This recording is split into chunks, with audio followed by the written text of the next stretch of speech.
ये कहानी एक छोटे से गांव माधवपुर की है, जिसमें मोहन नाम का एक आदमी रहता था। वो अपनी पत्नी मालती, बेटे बिट्टू के साथ रहता था। वो बेहद ही ईमानदार और मेहनती था। उसका एक दोस्त भी था, गिरधारी। गिरधारी उसका बड़ा ही अच्छा दोस्त था। गिरधारी मोहन से अधिक कमा लेता था, लेकिन कुछ दिनों से मोहन का काम बढ़िया चल रहा था और वो अच्छा कमा भी रहा था। इसी वजह से गिरधारी को मोहन से जलन होने लगी थी। फिर एक दिन गिरधारी अपनी पत्नी माया से कहता है, अरे भाग्यवान, मुझे समझ नहीं आ रहा ये मोहन कितना गरीब था। उसे खाने तक के तो लाले थे और ये दिन पर दिन अमीर बनता जा रहा है और हम गरीब। इस मोहन की वजह से मुझे नीचा होना पड़ता है। सब लोग मुझसे कहते हैं, यार तेरा दोस्त तो तुझसे ज्यादा अमीर होता जा रहा है। देखिए, अगर वो अमीर होते जा रहे हैं तो अच्छी बात है। इसमें नीचा होने वाली तो कोई बात नहीं है। और वो आपके इतने अच्छे दोस्त भी हैं। वो आपकी हमेशा इज्जत करते हैं। तू चुप कर। तुझे क्या पता कि मेरी इसकी वजह से कितनी बेइज्जती होती है। हर कोई मुझे ही आकर सुना जाता है। गिरधारी की पत्नी माया उसकी बात सुनकर कुछ नहीं बोलती। वो चुप हो जाती है। गिरधारी गुस्से में बाहर चला जाता है और उसे वहाँ उसका दोस्त मोहन मिलता है। और गिरधारी, कैसे हो? मुझे क्या हुआ, मैं तो बिल्कुल बढ़िया हूँ। लगता है आज आपका मूड कुछ ठीक नहीं है। नहीं तो मैं बिल्कुल ठीक हूँ। तभी मोहन गिरधारी से उसके काम के बारे में पूछता है। और यार, तेरा काम धंधा कैसा चल रहा है? मेरा काम अच्छा नहीं चल रहा तो तू मेरे जख्म पर नमक छिड़क रहा है। तेरा काम बढ़िया चल रहा है तो तुझे ज्यादा ही हवा लग रही है। अरे, मेरा ये मतलब नहीं था। क्या मतलब था तेरा? मैं सब समझता हूँ। तू मुझे नीचा दिखाना चाहता है। गिरधारी, तू मुझे गलत समझ रहा है। जैसा तू सोच रहा है वैसा नहीं है।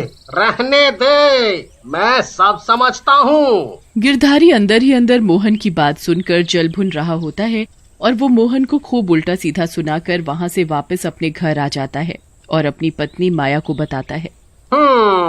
इस मोहन के कुछ ज्यादा ही पर निकल आए हैं। इसके पास कुछ ज्यादा ही पैसे आ गए हैं तो ये अपने आप को कुछ ज्यादा ही समझने लगा है। माया सब समझती थी, क्योंकि मोहन गिरधारी से अधिक कमाने लगा था।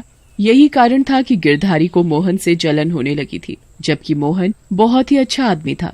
तभी माया अपने पति को समझाने की कोशिश करती है। आप भी ना छोटी छोटी बातों को लेकर बैठ जाते हो।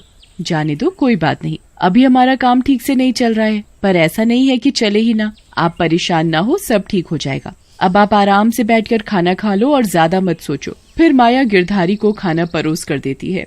गिरधारी भी खाना खाकर सो जाता है। उधर मोहन भी उदास मन से अपने घर पहुंचता है।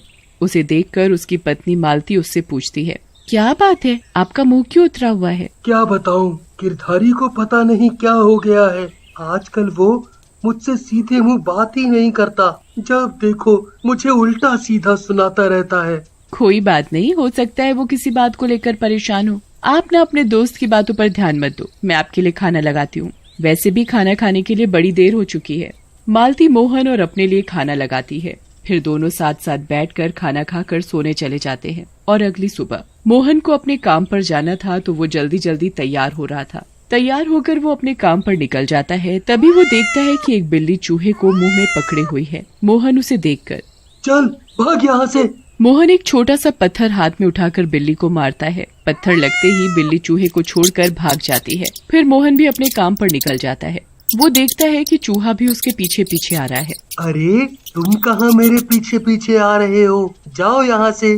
पर चूहा नहीं जाता। ये देखकर मोहन चूहे को उठा लेता है और अपने साथ ले जाता है। इसी तरह चूहा मोहन के साथ मोहन के घर में रहने लगता है। वो उनका बड़ा ही अच्छा दोस्त बन जाता है। ऐसे ही मोहन की जिंदगी बड़े आराम और प्यार से गुजर रही थी। पर एक दिन गिरधारी को मोहन से जलन होने की वजह से वो उसे मारने की तरकीब सोचने लगता है। इस मोहन को तो ठिकाने लगाना ही पड़ेगा, पर कैसे? हाँ, ये ठीक रहेगा। तभी गिरधारी के दिमाग में एक आइडिया आता है और अगले दिन रात को जब मोहन काम करके लौट रहा था तभी उसे गिरधारी मिलता है। अरे गिरधारी, तुम यहाँ इतनी रात में? हाँ, वो मैं किसी काम से यहाँ आया था। गिरधारी मोहन को अपनी बातों में उलझाकर उससे बातें करता रहता है। तभी वो मौका देखकर उसे मार डालता है और उसकी लाश को दूर जंगल में ले जाकर एक गड्ढे में गाड़ देता है और वहाँ से चुपचाप आकर अपने घर में आ जाता है। उसे देखकर उसकी पत्नी माया बोलती है, क्या बात है, आप इतने घबराए हुए क्यों लग रहे हैं? नहीं तो कुछ तो नहीं है, कुछ तो नहीं है। वो बिना खाना खाए चुपचाप सो जाता है। ये सब देखकर माया को कुछ अजीब सा लगता है। पता नहीं मुझे कुछ ठीक सा क्यों नहीं लग रहा है, ये भी कुछ घबराए हुए से लग रहे हैं। ऐसा तो कभी नहीं हुआ जो ये बिना खाना खाए सोए हो। उधर मोहन की पत्नी भी परेशान हो रही थी कि उसका पति मोहन अभी तक घर नहीं आया। ऐसे ही पूरी रात निकल जाती है और सुबह हो जाती है। और अगले दिन माया गिरधारी को बताती है, मोहन कल रात से गायब है, उसका कहीं पता नहीं चल रहा। तुम्हें कुछ पता है मोहन के बारे में? गिरधारी हड़बड़ा कर कहता है, मुझे कैसे पता होगा, वो तो मुझसे बात ही नहीं करता। और तुम मुझसे ये सब क्यों पूछ रही हो? मैं तो आपको बता रही थी और कुछ नहीं, पर आप मोहन की बात सुनकर घबरा क्यों गए? कल रात भी आप बहुत डरे और घबराए हुए लग रहे थे। तुम कहना क्या चाहती हो? कुछ नहीं, मैं तो बस ऐसे ही कह रही थी, मोहन आपका दोस्त है ना, बस इसलिए। तू ज्यादा दिमाग मत लगा और अपने काम से काम रख। माया मन में सोचने लगती है, मुझे ऐसा क्यों लग रहा है कि कुछ तो बात है जो ये मुझसे छुपा रहे हैं, पर क्या? इतने में रात हो जाती है। उधर मोहन मरने की वजह से एक भूत बन चुका होता है और वो अपने घर पहुंचता है। वो देखता है कि उसकी पत्नी मालती का रो रो कर बुरा हाल था। तभी उसे देखकर उसका पालतू चूहा उसके पास आता है। वो पालतू चूहे को दिखाई दे रहा था। तभी भूत अपने पालतू चूहे के अंदर घुस जाता है और आधी रात को वो घर से निकलकर एक बड़े चूहे का रूप ले लेता है, जो दिखने में बड़ा ही डरावना था। और वो सीधा गिरधारी के घर पहुंचता है। वो देखता है, इसने मुझे मारा, मैं इसे छोड़ूंगा नहीं। मुझे मार कर खुद चैन की नींद सो रहा है। तभी भूतिया चूहा गिरधारी के ऊपर चढ़कर बैठ जाता है, जिसकी वजह से गिरधारी की आंख खुल जाती है। अरे बचाओ, अरे बचाओ, इतना बड़ा चूहा ये कहां से आ गया? भाग यहाँ से, भाग! गिरधारी भूतिया चूहे को भगाने की बड़ी कोशिश करता है, पर वो इतना बड़ा होता है कि उसे गिरधारी तो क्या कोई भी नहीं भगा सकता था। इतना बड़ा चूहा देखकर गिरधारी का तो दम ही निकल रहा था। वो अपनी पत्नी माया को आवाज लगाकर जगाता है, माया उठो, उठो माया, माया उठो।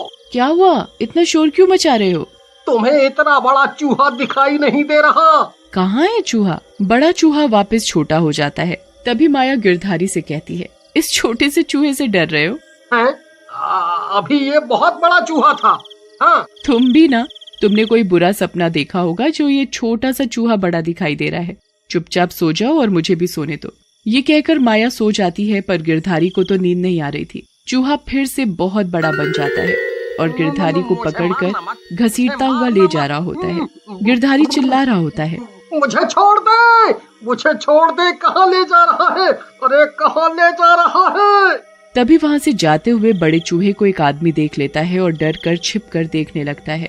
अरे बाप रे, इतना बड़ा चूहा ये कहाँ से आ गया? और ये गिरधारी को क्यों घसीट रहा है? बाप रे, इतना बड़ा चूहा, ये तो कोई भूतिया चूहा लगता है। ये सही कह रहे थे, अब मैं क्या करूं? इन्हें इस चूहे से कैसे बचाऊं?